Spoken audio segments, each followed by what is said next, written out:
Hey guys, Daisy here. Thanks for joining me. It's a beautiful sunny Sunday morning and we are getting ready to hang out all day inside. That's right. We're gonna miss all of this beautiful weather to hang out at a forge with Paul Krzyszkowski of Toronto Blacksmith, and we are going to learn how to forge our own axes.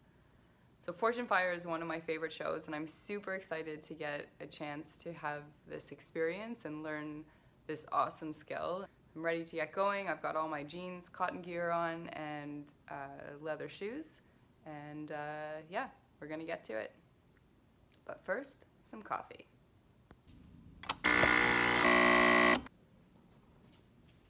Now, we are ready to go.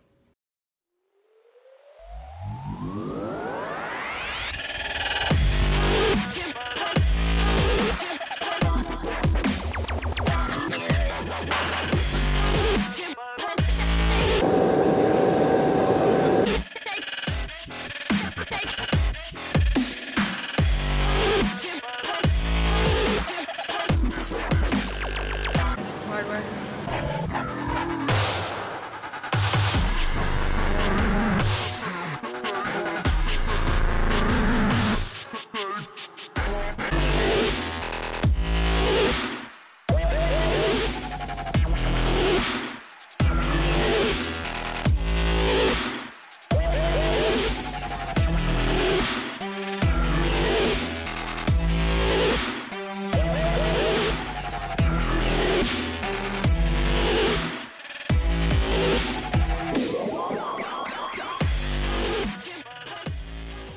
We've just finished an amazing day of axe forging with Paul Krzyszkowski. Did I pronounce that right?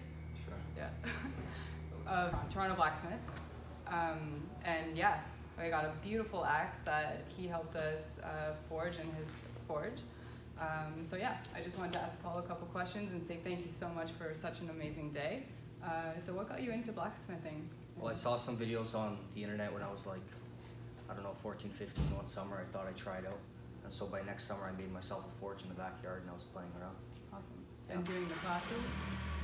With classes, I started doing them about maybe 2 or 3 years ago. And I started doing more group classes in my new shop here last February. And since then I've been doing it, so right now we're into, it's June. So it's been over a year now. What's the coolest thing that you've ever forged?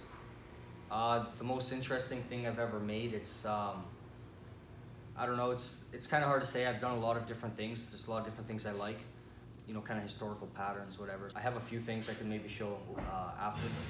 Very cool. I Yeah. can't wait to see. I have to say, that was way more physically demanding than I thought it was going to be, and way more fun. Like, it's super, super cool. I didn't think that would be so hands-on. It's very rewarding, like seeing what you end up with. That's what we start with, and you can see what you end up with at the end of the day. And, you know, these vary a lot, the different axes people make. I have to say, Forge and Fire is one of our favorite shows to watch, and doing this class really makes you appreciate the amount of effort that goes in to, and like literally like sweat into making these. Super cool. Well, thanks again, Paul. We had such a great time. I'm so glad that we were able to come out, and yeah, so if you want to do the class, you can check them out at torontoblacksmith.com and sign up for the class. I'm like shaking, I'm so tired. But yeah, thank you. Thank you. So this one's like a bearded camp axe. This one's 2 pounds, so this will go on like a 20, 21, 22 inch handle. And it's a versatile thing. This is actually like what I made for Sean James. His is a lighter. The handle comes in here, so you have some room to choke up and put your finger under there. People really like this shape. This is what I call the Viking camp axe. So it's similar to that. Up swept toe there, nice beard. People really like that style. Gutter adze. So this is also an adze. This is a hand adze, so this will be used with one hand. That's for hollowing out bowls, vessels, that sort of thing. This is a little bit larger for 2 hands, so let's say on a 24 inch handle, 26 inch handle. They used to use them for making gutters, wooden gutters, but also for hollowing things out. And this is a flat adze, so similar to that thing, but it's for making flat surfaces. This is a 2 pound camp axe, so similar to this one here, it just doesn't have the beard. It's more like a sort of Scandinavian style. I saw an old one in a catalog. I thought I'd remake it. So, and then this is a single bevel hewing axe. So this is for doing flat beams. This one I think weighs around 3, maybe 4 pounds. It's a little less than 4. But you can see here how it's shaped. It has one flat side for making flat surfaces. And the center here is a little bit, has a little bit of a bow. That's what you want, but the edges don't dig in. Wow, what an amazing, amazing day.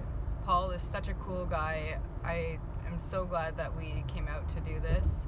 TorontoBlacksmith.com. It is such a cool experience, and you get to take an axe away with you, which you can use on your camping trips or wherever. Hang it up on the wall. It's beautiful. It's so great to like create something with your hands and turn a block of metal into a beautiful tool. So thanks again for watching, you guys. I hope you enjoyed the video. If you liked, please click below. Please subscribe. I always appreciate your comments, and we'll see you next time. Have a great day.